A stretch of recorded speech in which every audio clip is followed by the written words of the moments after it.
Throughout the world, military modelers aspire to ever higher standards of detail, accuracy and realism. In this series, expert model craftsmen in their own workshops share their award-winning techniques so that you may benefit from their vast experience. Джефф Иллсли, chief judge at the world-renowned Euromilitaire show, is recognized as one of the world's leading exponents of airbrush painting. Джеф has broken new ground and has created new techniques which have raised the art of airbrushing to new heights. In this program, Джеф takes us from choosing and maintaining airbrushes through many of his groundbreaking innovations, including flesh tones, metallics, wood, feathers, camouflage, and even more. So now let's go over to Jeff's workshop. Priming and underpainting of your work is the single most important step before the final finish. The final result on your model will never be better than the priming and the underpainting and undercoating of the piece, because the surface final finish is only microns thin, and so if your underbase isn't absolute perfection, then the final result will look flawed. I'm going to introduce you to a series of primers which I found to be excellent. These are products of Gun Sangyo, which are now available in the UK, and the first that I've selected to use, because I'm about to do a metal figure, is Mr. Metal Primer. Now, white metal is not the easiest of materials to retain a paint surface. It therefore has to be primed with something which will grip the surface before you can undercoat it. Now, this material is sufficiently thin that it will not need any further thinning. It is one of the few occasions when you can apply it directly into the airbrush. And it is simply a matter of applying a thin coat over the surface. And incidentally, the sound that you can hear just then was the compressor cutting in, which has got an automatic switch, and then the pressure goes down, and that was it switching off.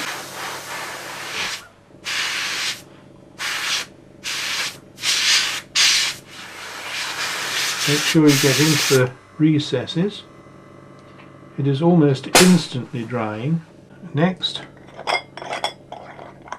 the base primer. Like all paints, this needs to be thinned. So, our special thinner. Charge the hopper with some of the diluted primer paint.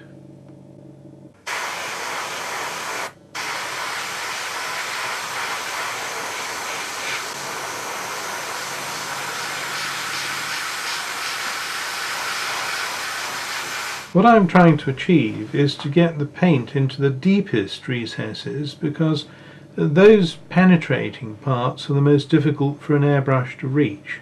So start by concentrating on the deep, hard to access parts, and then work outwards so that you can then do a nice even job on the features of the face and a nice even final coat.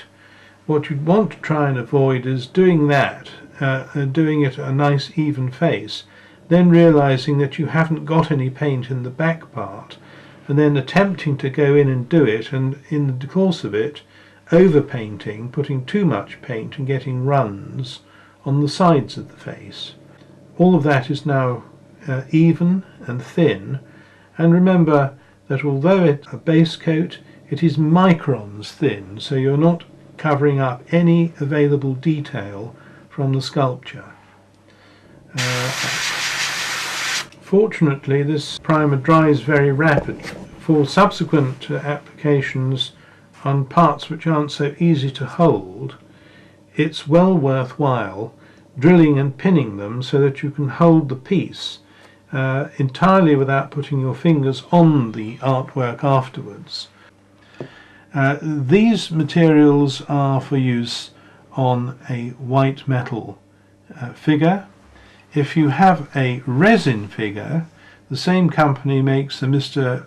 Resin Primer Surfacer, but after the application of Resin Primer Surfacer, it is still necessary to apply Mr. Base White over the top of it as your pre-final paint coat.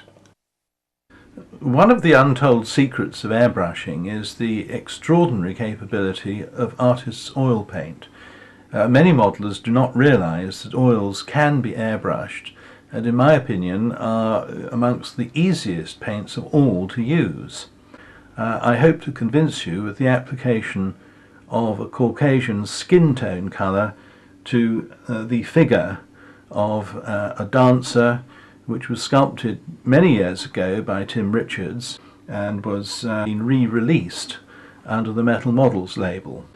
Right, my favourite formula for a light-skinned Caucasian skin tone is a combination of white, yellow ochre and burnt sienna. These three colours are the base formula for the majority of skin tones found around the world.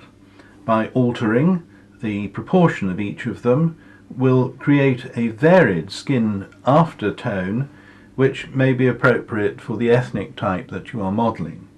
You can add to the basic mix other tinting colours, dark blue, dark green, in order to achieve a very deep skin tone. If I was modelling an Ethiopian or someone from southern India, I would use a combination of these darker colours with the basic skin colours to give a much deeper tone which is more authentic for their particular skin colour.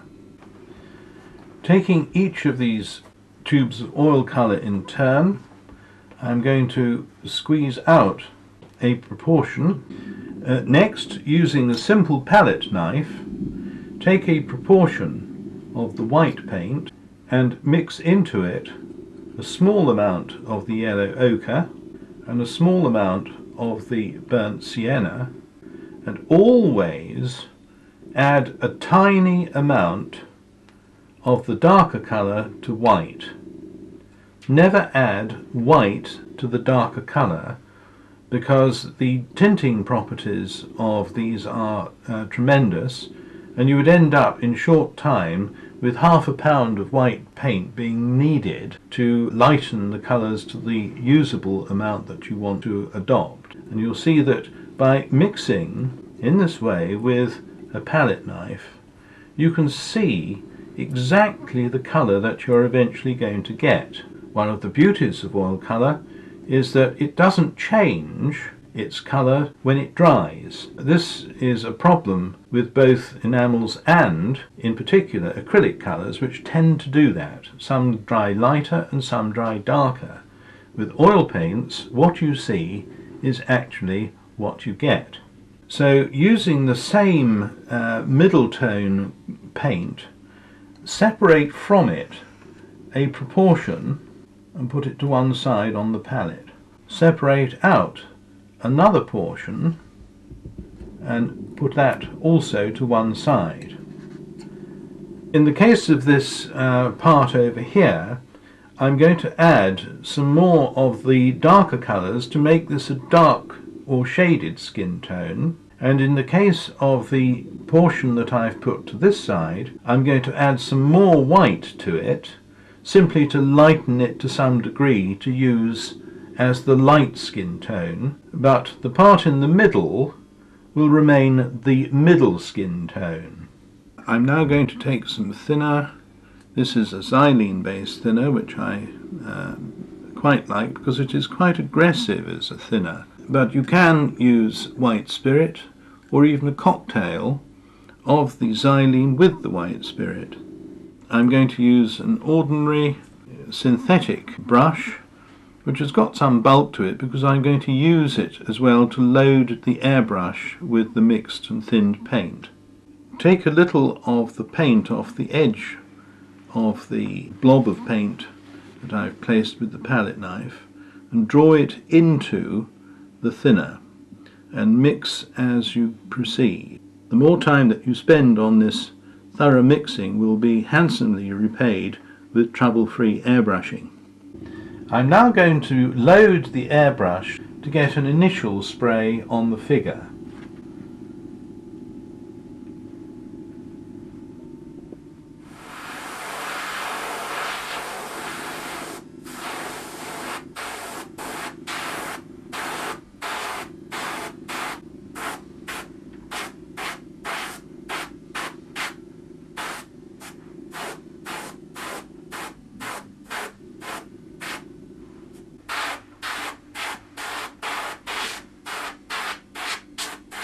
Whilst applying a basic overall coverage, I am tending to spray the shaded parts of the human figure when viewed with an overhead light a little more heavily, and I'm purposely avoiding the upper parts of the figure, or the parts that are be lighted from above, in order to use the light tone of skin colour that I prepared in the first place. And then finally I will return to provide with a low angle shot or angle of attack the shaded portions of the figure using the darker tone that I mixed. The other point that I would like to emphasize is that I'm painting the whole figure.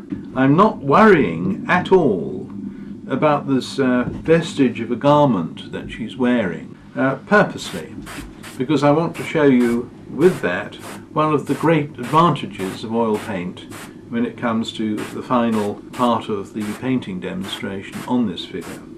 I've almost covered with the middle tone all that I really want to do, and I want now to pass on to the other colours, the deeper and the lighter colour, in order to get a little more shading depth and subtlety. I'm now going to recharge the paint hopper with a little of the lighter tone of paint, simply to flash over the upper parts of the figure which will catch the light. At the moment there is not much paint on it. I've avoided using the middle tone on the upper portions, but I have got the upper part light tone paint ready for just that purpose.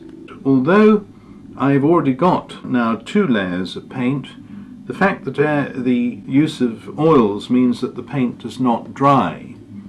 The fact you are also using incredibly thin coatings with just a little drying time whilst I'm talking about it occurring means that you can put subsequent layers on top of the first, and because they're so thinly applied there is no running and dribbling, and there's no need to wait for hours between each coating.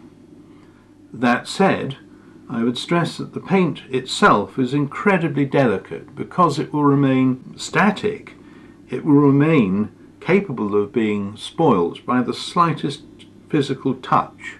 So always keep this in mind when you're handling the piece.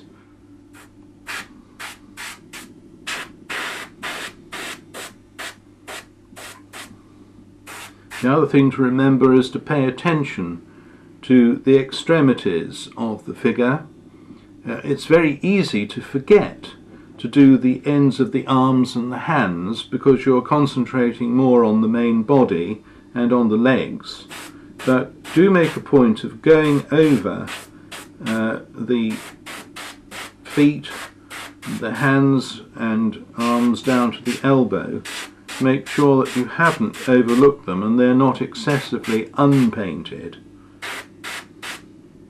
Well, that's achieved an overall basic coating, and now I want to pass on to the shading, which will bring it all together.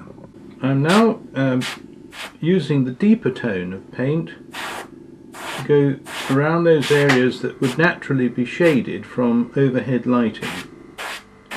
So particularly underneath here where the left leg is raised, that part of the leg would be in deeper shadow than, let's say, that leg which is straight up and down.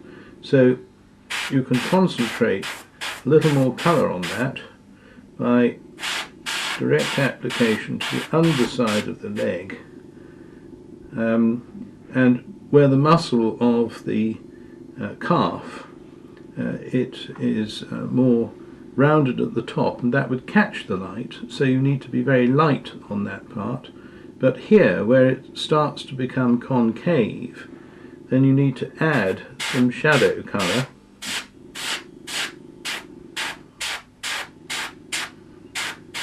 So that it naturally builds up into an overall skin tone with sculpture.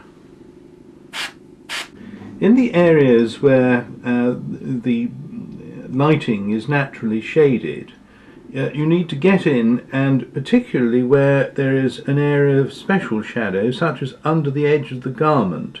Now, an airbrush may have difficulty getting in under it because it would tend to settle on flatter areas either side.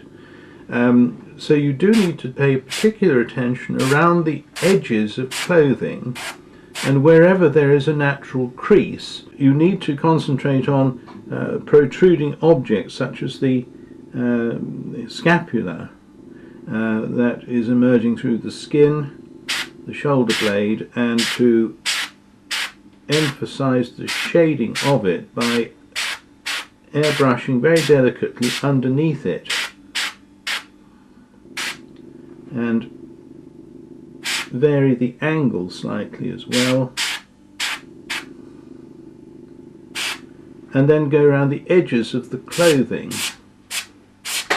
darkening in particular where the skin disappears underneath the cloth. Now, do not, it doesn't matter that you're going over the clothing. The important thing is to get a smooth gradation just on the edge. Make a, if you like, seek to make a little dark line just on the edge of the cloth going onto the skin.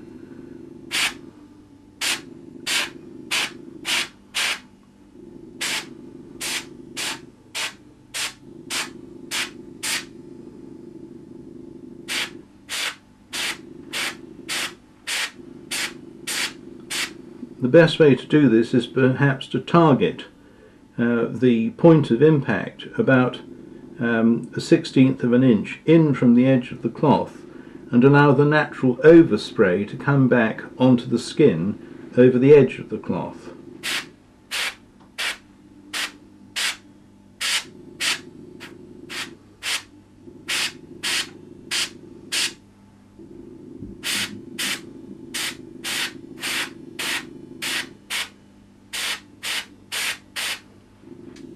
Go in under the chin, and you can fire an upward burst over the face, which will catch the sculpturing of the nose and lip. Do the same for the edge of the hairline, where the forehead and the hair meet. Just go over the edge of the hair, allowing just a little deeper overspray to fall onto the edge of the forehead. Again, it doesn't matter if you appear to be painting the hair with flesh colour, because we can remove that very easily. Also, don't forget the other shoulder blade, and where the middle of the back occurs, just put a little shading to emphasise the area of the spine, not forgetting that the cloth goes all round the figure, so you need to get under the edge of the cloth everywhere the cloth occurs. I'm going to take just a minute amount of cadmium red and mix it in to the standard skin tone. Do it a tiny amount at a time, so that you have complete control over the difference you're making to the colours. And you'll see that this is becoming significantly more rosy in its colour than the original skin tone was.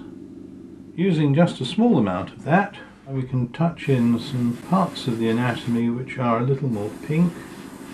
And here, just a pink shading on the bottom or buttocks can look effective.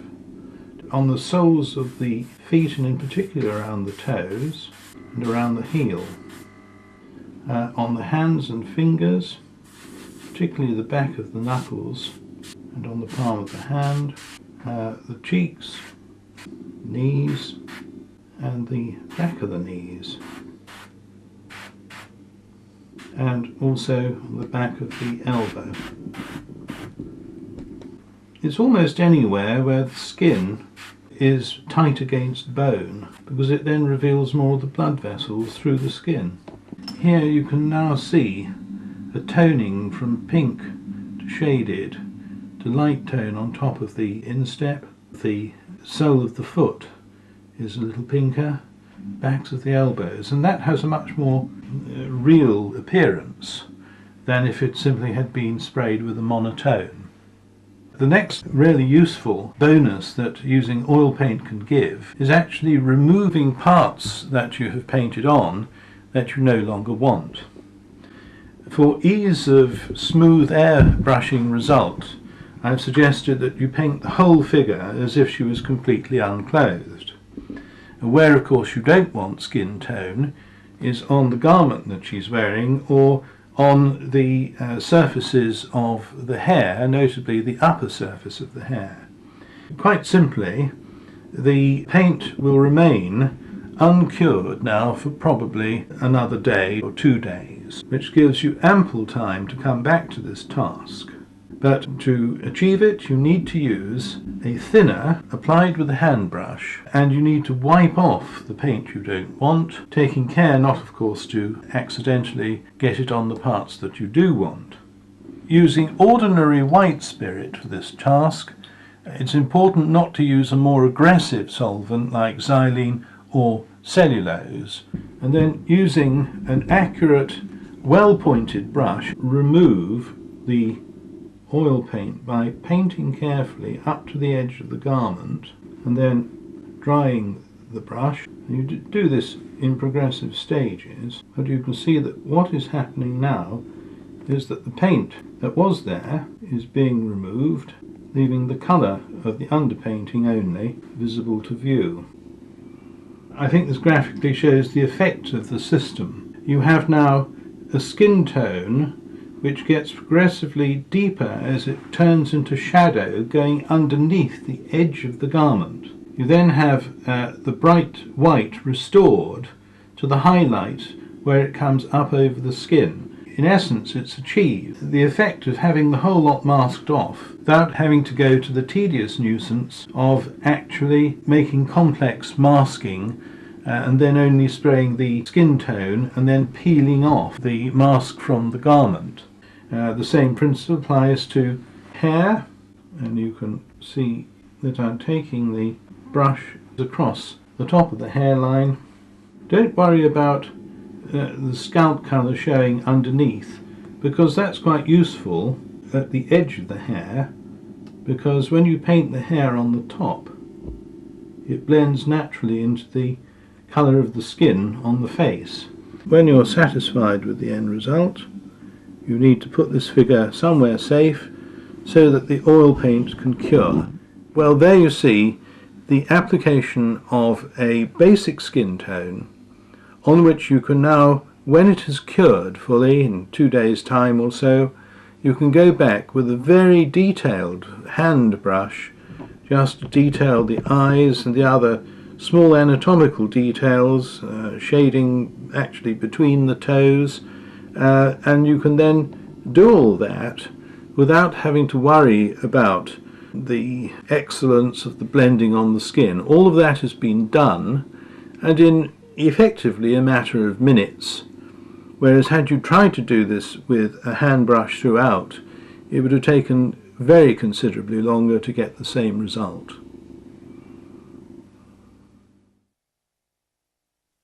Here's an interesting little presentation piece by Present Arms of a Colt Navy revolver, period of the American Civil War, its holster, ammunition pouch and belt.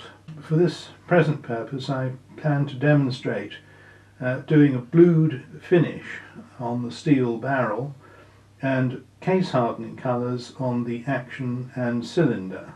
Now, just to ensure that everything is free of any fingerprints or grease, I recommend that you use alcohol just to wash it, and use a brush just to paint over it to make sure that there are no untoward oily bits. With a lint-free cloth just to soak up the alcohol and just a little drying off. The airbrush will clear the alcohol away so that there are no marks. Now we're ready to put the base coat down, which will be a high-grade, high-gloss black.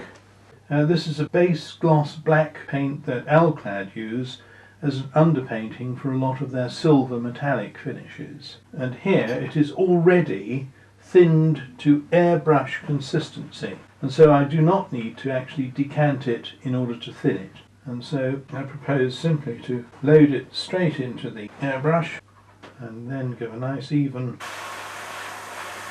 spray coating. Now to get a nice gloss you do need to actually spray it wet.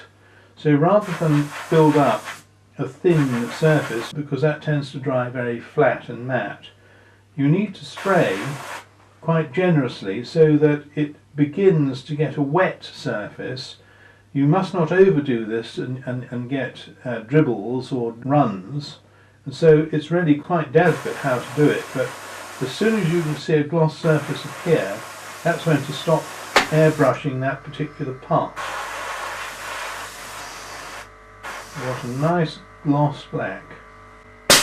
Right, now that's just about fine. I'm going to leave it just a chance to dry, and I'll do something else while it's drying. And now, whilst the undercoat black on the barrel is hardening, I'm going to try and do case hardening colours on the action and the cylinder. For this purpose I'm going to use ink, and I have here two colours that I'm going to use. One is blue and the other is brown, and I'm going to mix them with a little bit of Tamiya clear acrylic and some alcohol.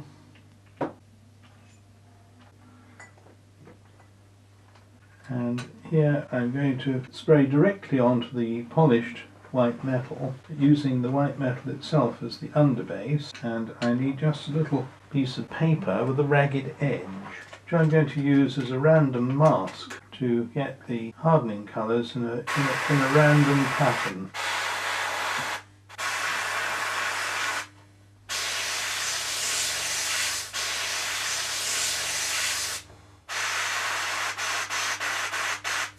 What I'm trying to achieve here is a variegated, almost fluid pattern of colour, which is the sort of random effect that you get with case hardening. Now it's a combination of colours, so I'm now going to vary it by changing colour and spraying another pattern with the brown.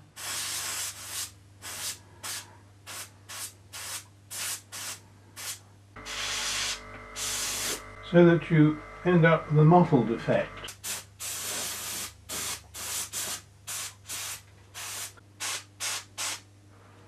Don't worry about going over the edges onto the frame, because that can easily be removed with a little thinner, because on the real revolver the frame here is very frequently made of brass, that and the trigger guard, which contrasts nicely, of course, against the blued and case-hardened steel.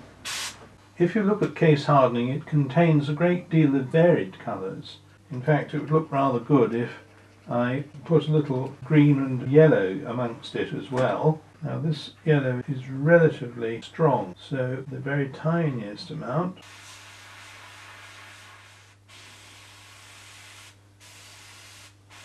And then finally just a little touch of green.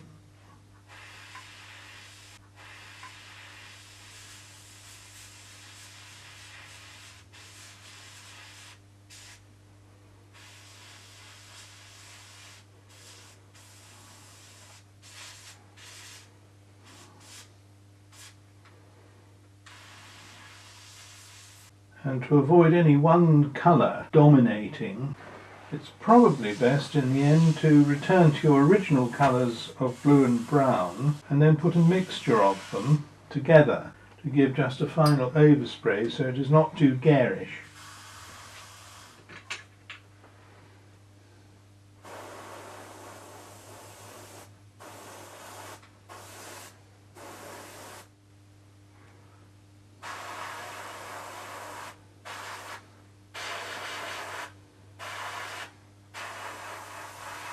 I think that's about as far as I want to take it. What I will do is just clean up with a little cellulose thinners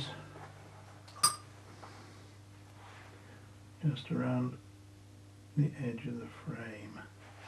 Now you'll notice that whereas this has now got the right colours in place, it has flattened the overall texture. In other words, it looks a little bit dull for a polished metal. Colour is there, texture isn't there. So this is where the final touch comes in on the case hardening by the use of a little varnish just on top of it to give you that metallic reflectivity. Whenever you do metal, you do need a final overcoat of a very reflective varnish, and then it will look like metal rather than simply a nicely painted object. You have to have a surface texture that is representative of the material.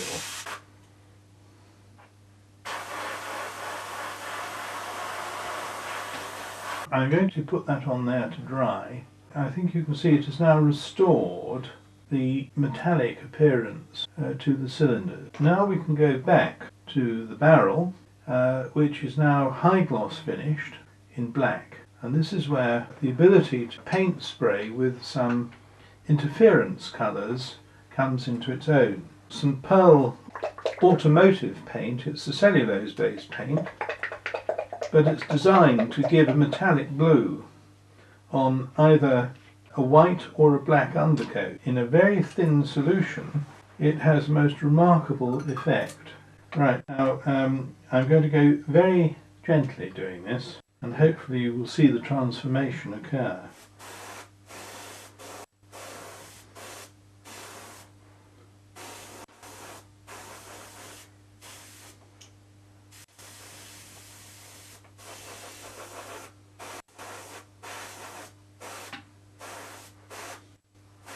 Where it was black, it has now got that subtle metallic blue that you get with very nicely applied blued steel.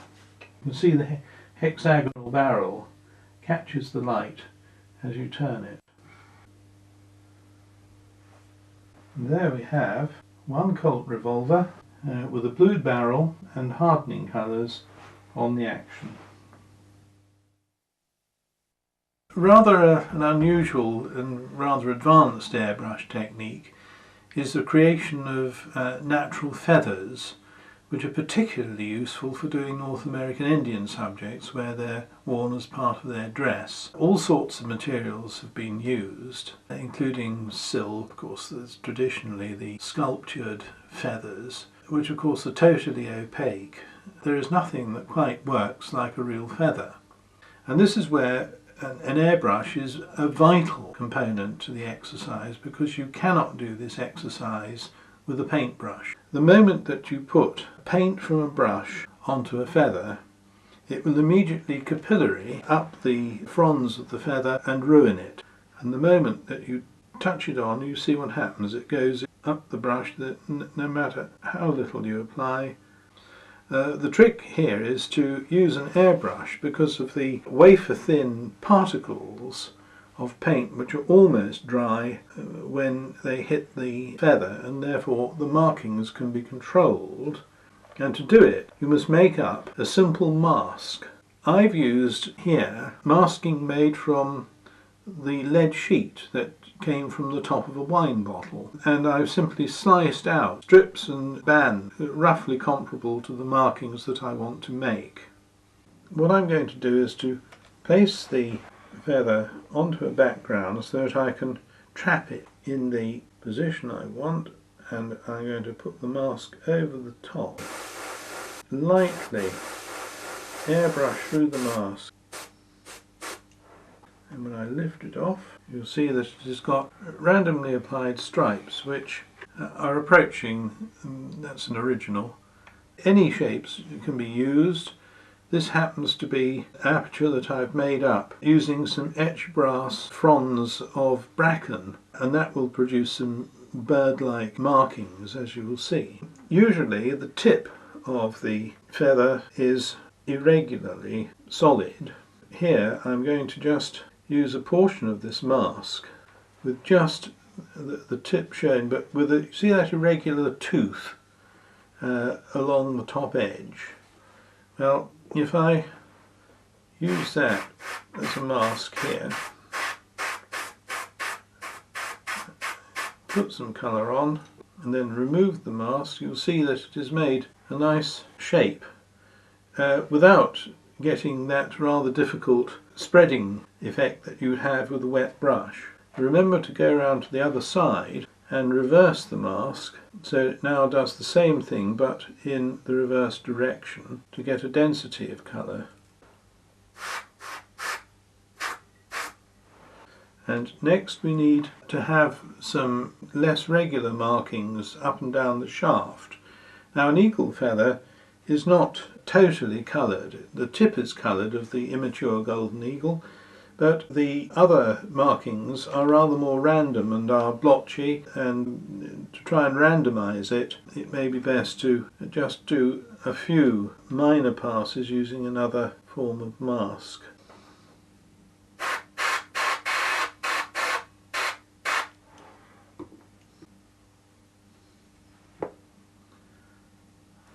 Frequently, the Indian tribes used to mark feathers with different colours as a code for indicating what coup they had achieved. First coup, second coup, third coup, that kind of thing.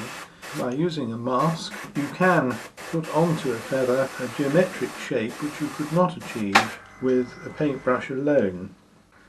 Here is again a simple lead sheet mask. This has got two stripes on it, and I can demonstrate this just as easily.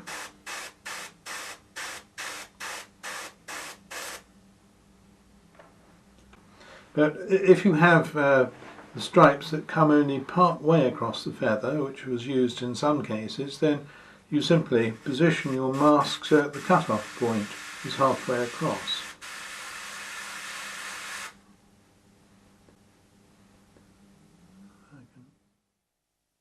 For the next part of this presentation, I'm going to produce the masking frisket required to produce the camouflage pattern and the markings and some D-Day stripes on the upper surfaces of this model mosquito. I should add, for the benefit of those who are eagle-eyed, you can see this is a very poor quality model. It is an old test bed that I rescued from someone who's using it as a toy. Now, to produce the necessary matte or masking shapes, you have to scale them. I found a rather good reference to the standard government pattern for the mosquito, and it has to the same scale the roundels that we used at the time. By taking a measurement from wingtip to wingtip, I see that it is exactly 149 millimeters, and the aircraft has a measurement across the wingtips at the same point of 225 millimeters. And with those figures, I now use a simple calculation. If I take 225 millimeters and I divide by 149 millimeters, multiply by 100, I end up within a few decimal points of 151%. If I now take this plan to a photocopier and I copy it at 151%, it will produce a plan which is exactly the correct size for the wingspan. And here is the finished scale up, and you'll see that this now is at the correct dimensions for the model. Now you will see here that the camouflage pattern is shown shaded where the area is dark green and unshaded where it is grey. I recommend that you label each of these areas so that when they're cut out you can still identify which portion that you've got rather than have to make up a jigsaw every time. For that reason it's sensible to do two of these plans, just roll off two copies, one of which you will need to use to cut out and the other you need as your master plan. That enables the camouflage pattern to be followed so that I can then find all the component parts which will correspond with the ones on my master copy. This is necessary because they do get a little jumbled up when you're using them. By labelling them, you will never have a problem as to which bit goes at which location. I have also made the necessary type B roundel for the top wings using a new masking material, Ultra Mask. For this purpose, I use a cutting head on a pump compass by measuring exactly from the centre of a roundel to its outer edge, and then simply spin the cutter around the central point. As the blade cuts the material, air penetrates it just around the edge. You can then remove that, and here is a perfectly cut roundel for the exterior, cut to size, cut to scale, and ready to use as a mask. There it is in position on our plan.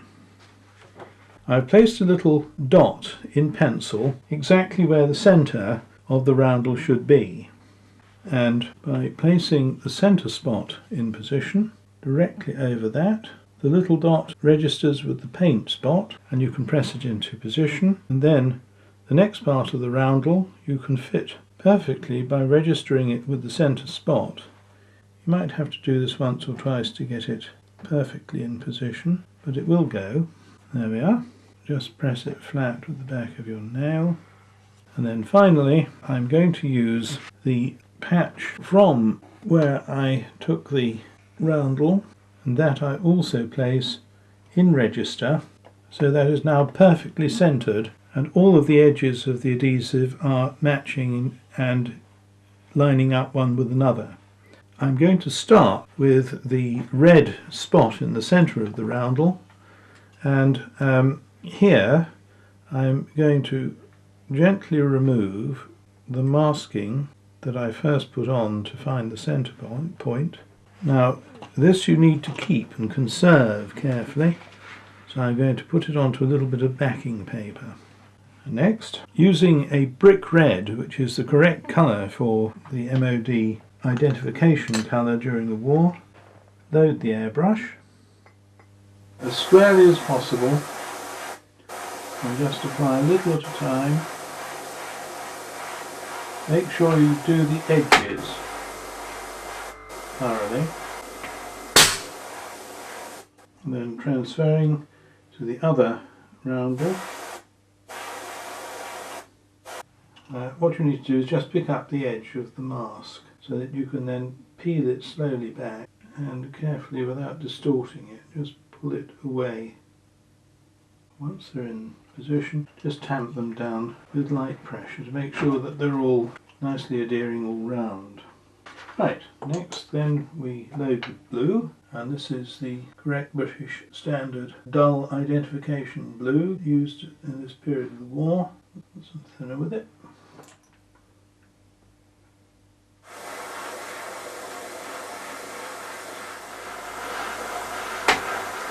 What I'm going to do now is to put these maskings back in position. Now the next part of the exercise involves removing the outer part. I don't really want to spoil the white, and so what I'm going to do is to clean away these small particles here. That restores the white and removes any trace of overspray. Now next I need to put on D-Day stripes. Now on the Mosquito they're 24-inch width, and by using some of this masking tape, sticking it to a piece of card and then slicing up the card, you can get some nice parallel edges, particularly if you have access to a guillotine. Now the D-Day stripes start immediately outboard of the wing flap and engine nacelle. Here is an illustration of where they should go. Just by placing one piece of tape so the other piece of tape runs exactly alongside is a way of keeping your D-Day stripes perfectly parallel. I've now got 5 D-Day stripes masked. They're all the same width, and the beauty of it is that they have acted as spacers, one for the other with parallel sides. What I'm now going to do is to remove every other one, because those will be the black stripes. With black in the brush, nice even strokes,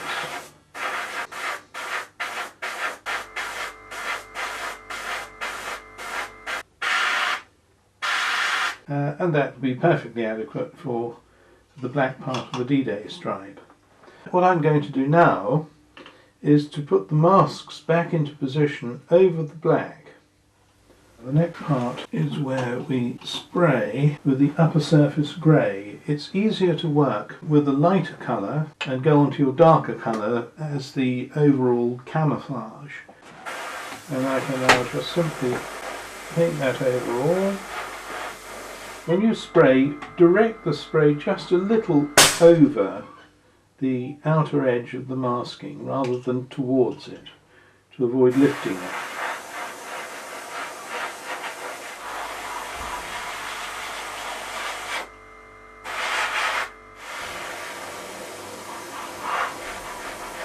Now the port wing I'm not troubling to do any D-Day stripes on. It has the roundel in position, so this would be what it looks like at any other time other than D-Day.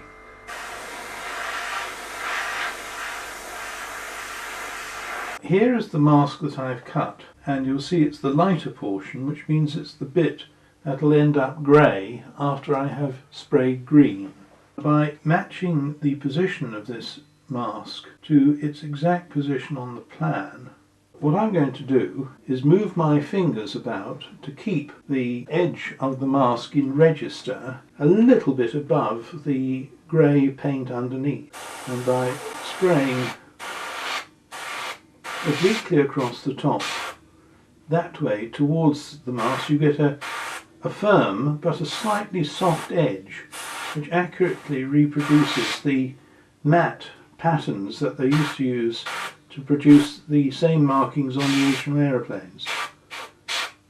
This is a slightly heavy gauge paper, and it has enough depth that it slightly softens the edge when you shoot your masking spray across from the outside to the inside of where you are painting.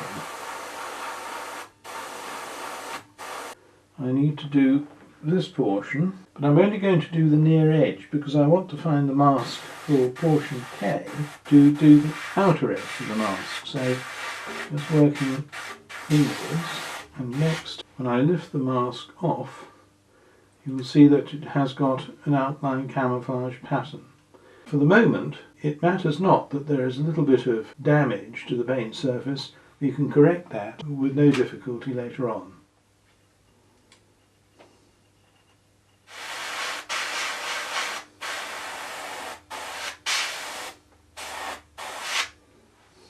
Having sprayed inwards from both edges of the mask, what I'm now doing is just filling in the middle of them, taking care not to overspray out of the pattern. And that just fills in the thin bit that's in the middle, and then I'll just change colours back to the grey to touch in those parts that were slightly damaged. This illustrates the advantage of keeping the other part that you didn't use as a mask, because what you can do is remove that part, and the part that's been damaged is right along the edge of the mask. So what I've got to do is just place that mask in position and spray the grey edge that you want. That's it. Perfectly restored. That'll give you an idea of the sort of thing I'm seeking to achieve.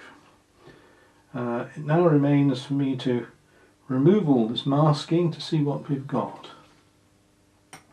And I hope it'll all work. There may be very small bits that need just a little touch up, but that's easily done.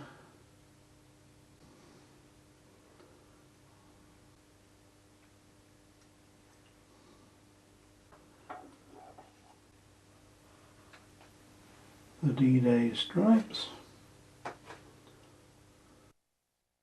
What I have here is simply a piece of plastic, polystyrene plastic card. With a scribing tool, I've scribed some parallel lines, and I've made a couple of verticals to represent the end of planks, and then I've tapped in with a punch the equivalent of some nails in the end of the planks.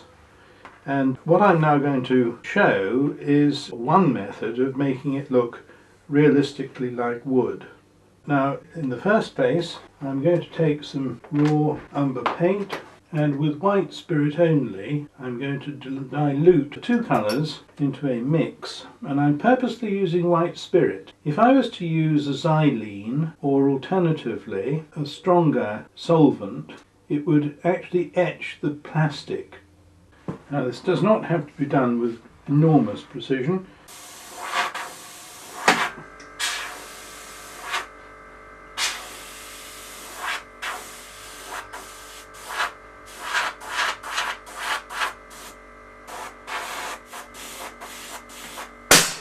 Now, whilst that oil paint is still relatively wet, I'm going to wipe it off, so that what you have is a series of striations along the plank. Now that's fine for one type of wood. It's very much a bleached looking wood, and the dark in between the planks emphasises where the plank edges are. I can add a little more detail to the wood grain by simply using torn greaseproof paper, and by placing it on the wood and then spraying along the near edge and then moving the wood grain just a few degrees and spraying it again.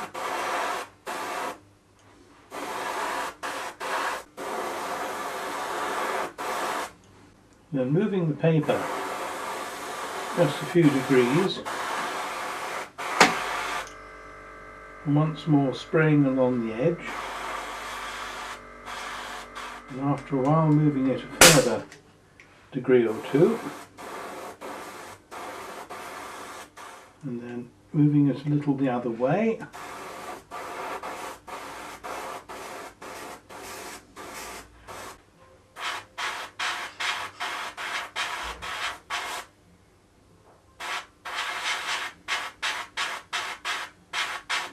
And proceeding at random with it, plus a little more wiping off, you can create a wood grain effect, and you can enhance it with the use of a bristle brush with nothing on it. It's just plain bristle, but you can just simply mark in a wood grain effect, which actually looks quite effective, particularly if you play around with the colours. Now what I'm going to do is just to overspray this generally, and to show you what can be achieved with the application of the bristle brush technique in a rather more sustained way. And it's as well, when doing this, to bear in mind that some of these planks will be of slightly different colour. So if one uses just the edge of a sheet of paper as a mask, what we can do is to vary the colour of that particular plank.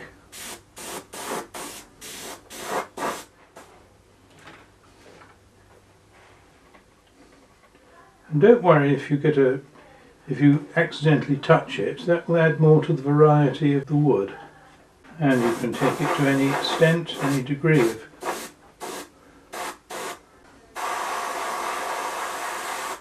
Let's see if we can do a little knot here and there. And this is working because the paint is going on so thinly. The scraping effect of an ordinary bristle brush is cutting through and revealing some of the background. We mix up a little cinnabar green, and we have some Payne's grey.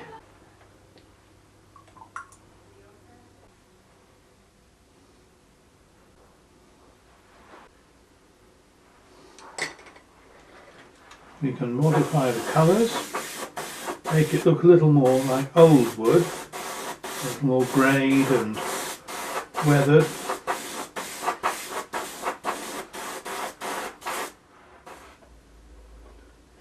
You can even put in some saw cutting, so it looks like a circular saw has been cutting the wood through.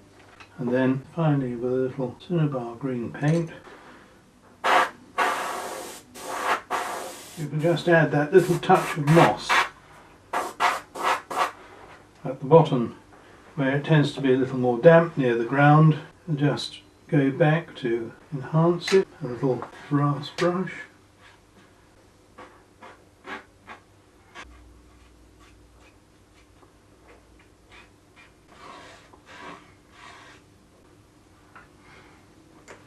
A little gunmetal paint. I just touch it into where the nails or screws are holding the planks on.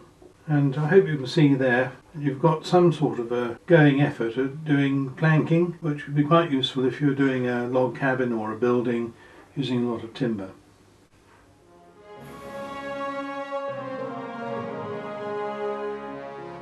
Well, I've certainly learned a lot from Jeff, and I'm sure you have too. So please join me again for further programs in the Expert Model Craft series. And don't forget the DVD extras.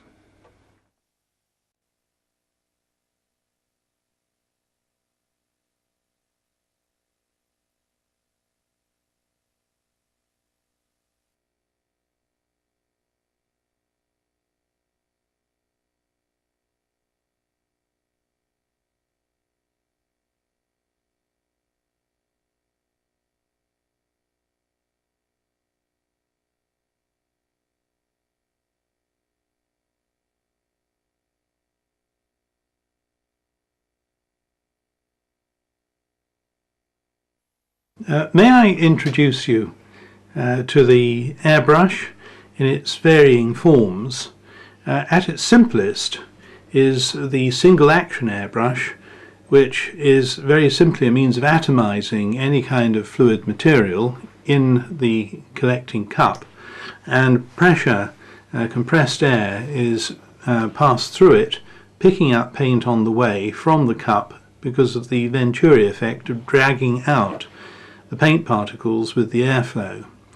It's controlled by simply pressing the release valve, which can be manipulated to some degree, but that is the only control that you have. You can vary the pressure and you can vary only the flow, and you have not got anything like the sophistication that you have and the control that you have with a double action airbrush. The industry standard for the double action airbrush has for many years been the De Vilbiss Super 63. It's at least 40 years old. It is a very simple airbrush in its concept, and I will be demonstrating the various ways of cleaning all of these airbrushes a little later. This brings me to the Rolls-Royce end of the present airbrush scene. This is an Iwata HPBH, and it has so many sophisticated devices associated with it. It is precision made, and it is double action, as you can see from the familiar button and stirrup system. It has a modest fixed air cup, but there are other models which have side cups. It has a sophisticated travel micrometer device at the end, and even in addition to that, if you have a fixed airflow, you have even a little tweaking valve at the front which can diminish or enlarge the amount of the airflow that you're actually getting to fine-tune it. It is without doubt the most sophisticated airbrush that I've used, and is of great appeal because it is currently in issue and all the spares are readily available. Of vital importance to any airbrushing is the ability to clean thoroughly the airbrush at the end of your session, or even if you get a blockage part way through. And sadly, most of the airbrush manufacturers do not give you instruction how to do it efficiently, or even how to do it at all. Such instructions that you do get from airbrush manufacturers is to remove the needle by withdrawing it out of the back of the airbrush. But I'm going to actually suggest to you that you do the very opposite, and that you withdraw the needle from the front of the airbrush to avoid damage to the very, very delicate tip. And to do that, you need to withdraw the needle part way so that the point is out of harm's way, undo the nozzle, and then you can pass the needle out through the front, out of harm's way completely. Now, In order to reassemble, you need to reverse that process, but the needle has got a square end at the back, and my advice is that firstly, before you do anything else, you grind off that point to taper it and put a little bit of a point on it so that it can negotiate its way back through the working parts with ease. It'll find its own centre that way. It's easily accomplished with a file and some wet and dry, but once you've done that, it will then pass through the airbrush working parts absolutely easily, and it will emerge out of the other end just as it would have done with the square end, but it will be able to slip through the stirrup and the seals much more easily. I've been using this Iwata airbrush, and it is dirty, it's got paint in it, and it has paint in the nozzle, and although it still flows, I do want to totally clean it as if I was putting it away at the end of the day.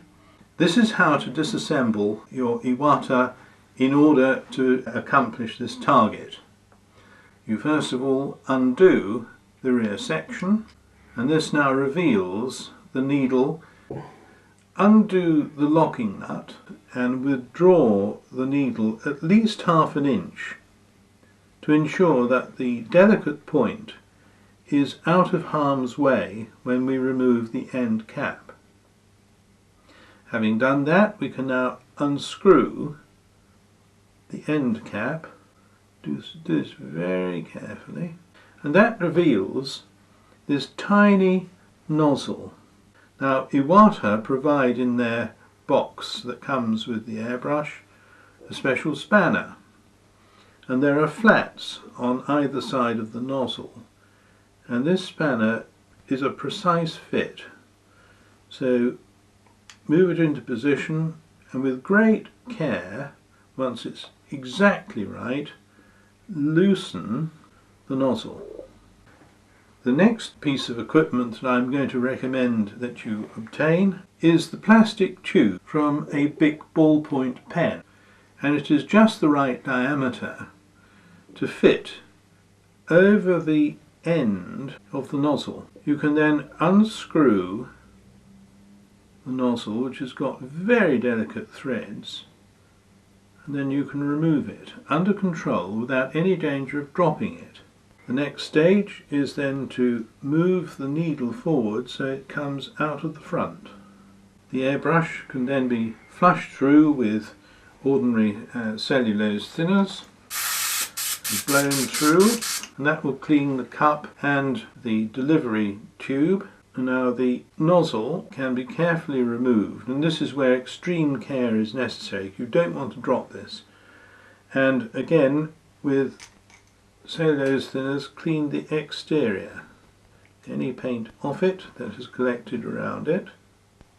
Probably this has now got a blockage within that tiny cone. The best way to clear that blockage is to use one of these airbrush cleaning products. This has a delivery tube of actually smaller diameter than the big Miro tube that I've used. What I'm going to do is to feed the nozzle tightly into the end of the tube. Press the button, and that will blast in the opposite direction, and there you see the blockage, the build-up of particles that was blocking the nozzle. It will inevitably happen that if you have a tapered cone and it's blocked, if you blast it out through the other way using no more than this to do it, then it will clear it like a wedge being pushed in the opposite direction, and you should be able to see clear through it into the wide blue yonder beyond.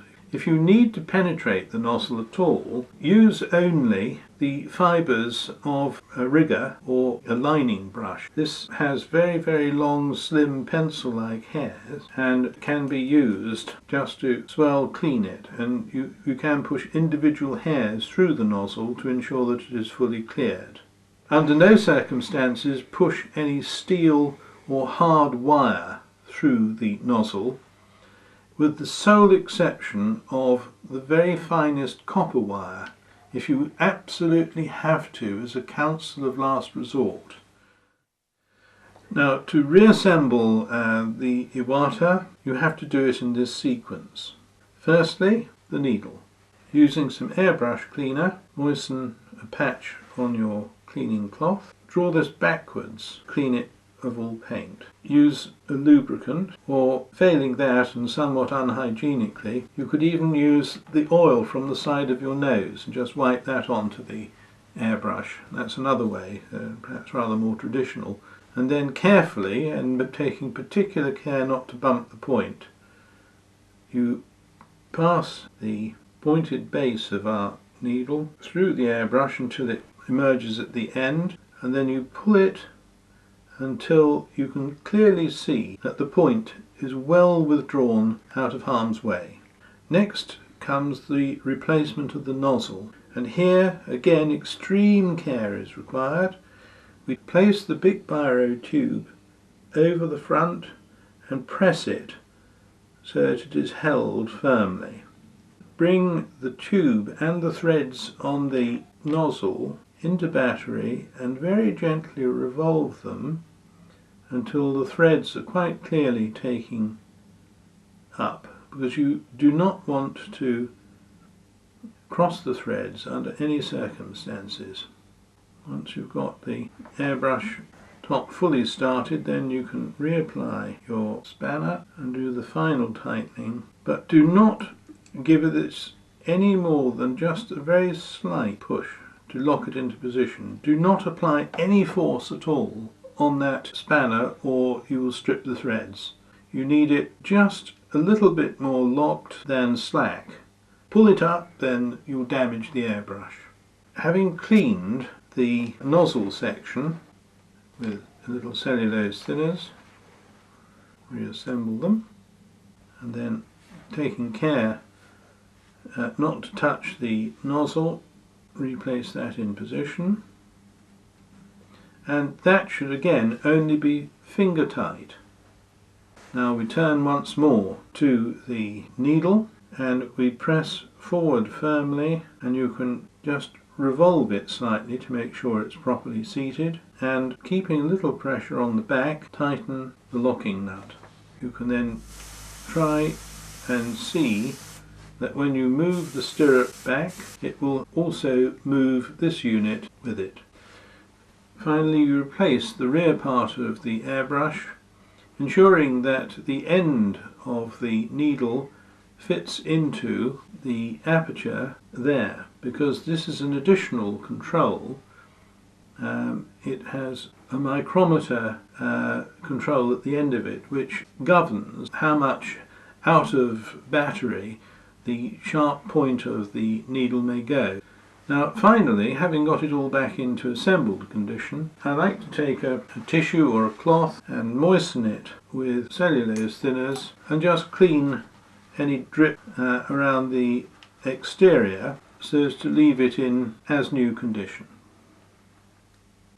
Now for users of the De Vilbiss equipment, the cleaning system is as follows. First of all, you remove the barrel, and it has a locking nut similar to the Iwata, so unlock that, withdraw the needle out of harm's way. Then you go to the other end, to the nozzle end, and you carefully undo that, revealing a brass nozzle. Sometimes this actually comes out locked into the cap, but that doesn't matter, just simply carefully pull them apart. The next part that you remove is critical. Although much larger than the Iwata, this brass turned nozzle is incredibly delicate, and it has seated onto the base of it a neoprene washer. And of all things, it's this washer that causes more trouble than anything else, because it's so easy to lose. So it helps to have a number of spares, which you can still get, of this tiny little component. But it is really very important to preserve that very carefully. Having removed the nozzles, you may then slide the needle out frontways and pull it out. Each of these components may now be cleaned very thoroughly, and as with the Iwata, the final nozzle cap does come apart. Importantly, it is this part which needs the most care and attention, and again you may only approach it using the bristles of a fine brush to penetrate within it, and you can actually clear a blockage by passing the bristles through, or just 2 or 3 of them, so you can see them coming out of the other end. To reassemble, firstly the needle, and once more lubricate the needle very gently, not very much is needed, so that when you pass it through the body it will slide nicely through all the work until it emerges at the other end. Pull it so that you can see the point, you can see through here that the point is now quite clearly out of the way of the nose. And then, and this is the tricky part, you need to push that little rubber grommet onto the shoulders at the base of the nozzle. Make sure it's well seated. And now you can see that that little washer, which forms a seal, is firmly in position. You can see the point now of withdrawing the point of the needle way out of reach, so it isn't banged whilst you're trying to seat this part. You can feel when it reaches the bulkhead against which it is pressed, and then when you replace the nose cap, it screws down and it tightens the nozzle and the seal. Do it finger tight. You can then set up the needle again by pushing it forward into position and revolving it. Now the De Vilbiss has got a controlling ring, which as you can see it roll, it will move the button backwards and forwards. The trick is now to rotate it 1/4 turn, and that you'll see brings the button back just a bit, and then placing a little pressure on the back of the needle, you lock the nut and then you unscrew it that 1/4 turn. The effect of that means that when you press the air on and you start to withdraw the button, the paint comes on after a brief second rather than immediate, and that can be useful to avoid spattering. And then replace the handle, and there we have it in absolutely perfect A1 condition to start work again. Here are a couple of quick tips for people who use the Aztec airbrush, and good things that I've discovered about cleaning them. In the first place, of course, they do have a removable colour cup and they have a removable nozzle. Let us assume that this nozzle is dirty and that colour cup is dirty. Simply take them out of the airbrush and put in a clean high flow nozzle and a clean large colour cup. Put cellulose thinners in here and then you're ready to clean the rest of your equipment. Firstly, disassemble the dirty head. Do this by easing backwards and forwards whilst holding the white component, so withdraw it, and then at the back is a spring-loaded pin. If you turn the spring-loaded pin anti-clockwise, that will tighten the pin and allow it to slide out. Now that pin and this device here and the inside, you have to imagine have got paint on them. The cup comes apart simply by pulling it apart, and you can clean the worst off using a tissue and a tissue to remove it inside. This is where the same airbrush body but using cellulose thinners comes into its own, because you can now pressure hose the dirty components using a high pressure spray with cellulose thinners. Best if you do this on a tissue, so that the overspray and the dirty paint being flushed off is absorbed on the tissue. You can do the same thing with the next component, including spraying up inside it until it's all fully clean, and similarly with the nozzle. Exactly the same, pressure spray the other components, the colour cup including the delivery tube, both inside and out, and in no time those will be clinically clean. To reassemble, you take the pin with the spring load on it and insert that into the nozzle and turn it so that it is fully in battery once more. You then take the outer nozzle, and because this has got wings, it's got flutes which catch in the right place, you simply turn it until they slot into position and then press it firmly home. There are lots of paint materials that work through an airbrush equally well. They use different media, some are acrylic, others are enamel based, and various products that are available in Europe will work every bit as well as various products that are available in the United States, North America. The American market will be familiar with Testors and Flowquill. There are many who used to swear by Aeromaster paints until they went out of production, but in fact they are produced by Flowquill, who continue in production even now. There are various British paints that are widely available in the United States. Hannon's Extra Colour and Extra Acrylics, the products of White Ensign, which are enamels covering all of the naval colours and a lot of the Air Force colours in depth, are now widely available. The colours that are truly internationally available, like Tamiya, Life Colour and SNJ Spray Metal, and in particular Alclad, really are so generally available worldwide that there should be no difficulty in accessing any particular paint type. The most useful single piece of household palette that I can persuade you to adopt is the ordinary bathroom tile. They come in two sizes. If anything, this larger one is more practical. But for mixing colours, if you're hand brushing or even if you're wanting to judge the colour of a material, it's worth having a tile with a white or light grey background so you can see exactly how it would be coloured over a base on your finished model. A flat tile is especially valuable for getting exactly the right tone if you're using oil paints, because you can spread and mix the colours until it's absolutely exactly the colour you want before you start to airbrush with it. Absolutely vital to airbrush use is to have a palette which will contain mixing amounts of paint to which thinner is added in a sufficient quantity for it to be used for airbrush application. You don't want to run out of mixed paint halfway through the job and then to remix it only to get the consistency different or the tone or colour different. So one of these inexpensive metal wells has got enough to keep you going for most airbrush projects before you have to stop and then clean them out.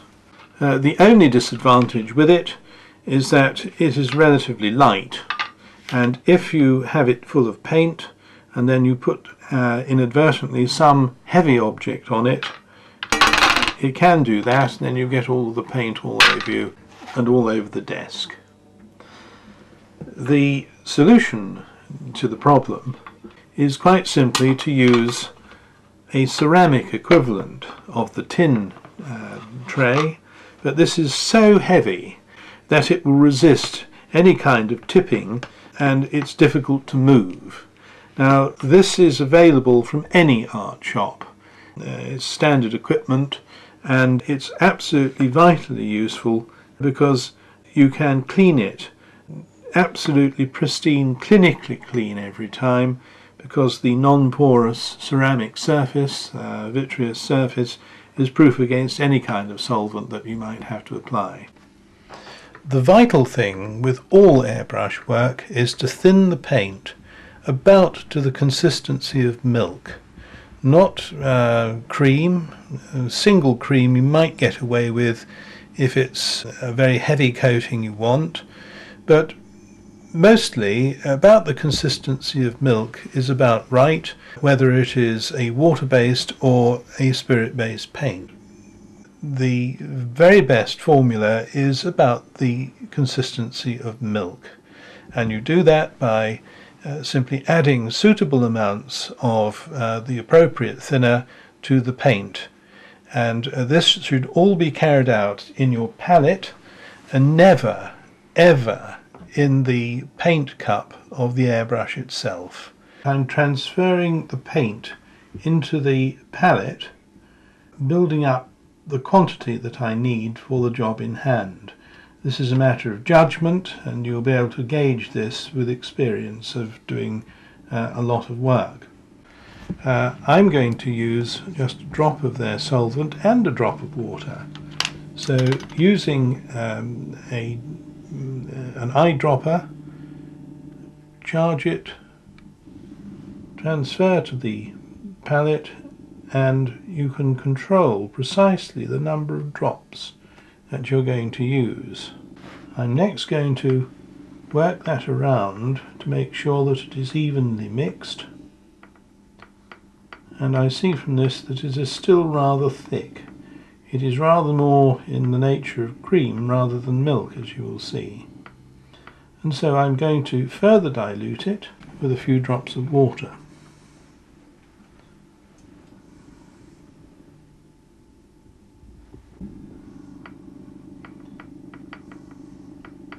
Now that is much more the sort of consistency that we're seeking.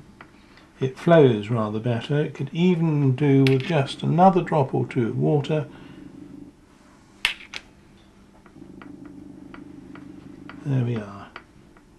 And that's about the right thickness, so that when it drains down the edge of the well, it leaves a coating of colour, but not necessarily a very thick one. Don't worry about any amounts that overspill. You can clean those all up later. But that will give you some idea of the sort of consistency, and you can see by just painting some around the edge that it will then start to sink down, that you've got the consistency around about correct. One thing I must explain is do not panic if you make a mistake in finishing any of the work that you're doing. The airbrush sprays such thin coats of paint, it's microns thin, and so you can always go back and correct what you've done. Usually, if you're using a mask, by using the other bit of the mask that you're not utilizing, putting it back and then spraying in the opposite colour around the edge. Now, I noticed that one or two small oversprays occurred, possibly because of the curvature of the wing, lifting up some of the masking, when I was masking the roundels on the mosquito. And so what I've done is simply to replace the bits I did not use and then spray the opposite colour. Now, in doing this corrective work, I do recommend that you remember that if you're spraying, let's say, the red for the centre of the roundel, it will tend to drift sideways, and so using temporary masking, just put it so that the rest of the aeroplane or the tank or ship or whatever you're doing is actually just protected from any side spray from a contrasting colour. Post-it with an adhesive edge is an ideal material for this because it's low tack and it stays in position when you're spraying. I've now resprayed the centre of the roundel there, and on this one the red was a little smudged, and so I've resprayed the blue here. These can now be removed in order to see, I hope, the corrected and finished versions. Now remember, when you remove masking, do it so that it pulls at a flat angle against the edge.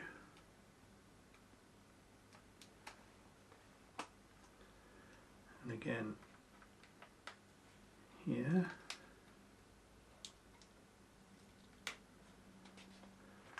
And then finally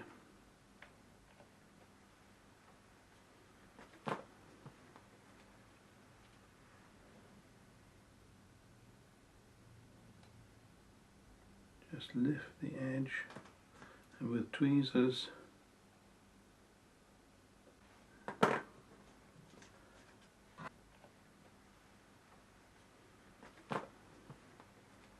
The corrections are now complete, and each roundel is now perfect and in exactly the correct colours.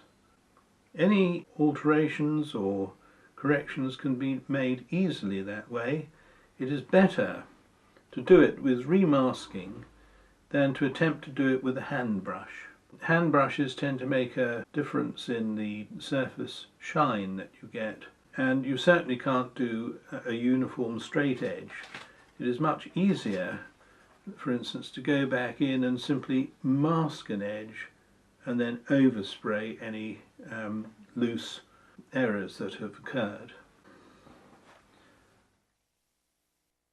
I first started modelling when I was a kid at school. I suppose I would have been about 11 or 12. And about that time the very first Airfix kit came out. It was in British old money, 2 shillings in a polythene bag, available from Woolworths. I have had a passion for modelling aircraft, which I've never grown out of ever since. My father was in the aviation industry as an aero engineer, and I had masses of access when I was a small boy to enjoy all of the fun of getting into aircraft cockpits on interesting World War II stuff when he used to be with flight refuelling in Dorset doing experimental work, and they used to use a lot of X-Forces, Lancasters and Lincolns and Mosquitoes, that sort of thing. And then subsequently, when he became involved in the civil airline industry, he was chief engineer to several airlines, I used to have the advantage of being able to get crew training flights where I could do circuits and bumps, and I was just simply absolutely mad about aeroplanes. Now, my father was well aware of the risks of the aviation industry as a profession. It had grown like a mushroom after World War II with the Berlin airlift, and a lot of small aviation companies sprang up, and he could see that it wasn't going to last. There was a limit to everything, and so he did everything he could to discourage me from going into either the Royal Air Force or into aviation.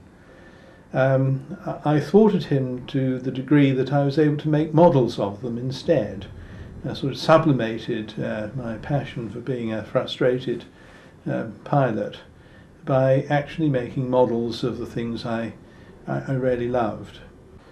Looking back, what made me interested in modelling as a hobby, I think, came from a very early age. I know that my association with aircraft through my father drew me to making models of aeroplanes, but what made me interested in modelling in the very first place was, I'm looking back on it, when I was about 9, we used to visit my uncle, who used to be a serving soldier in the North African campaign, and he was with the 10th Hussars and was at most of the major battles in North Africa.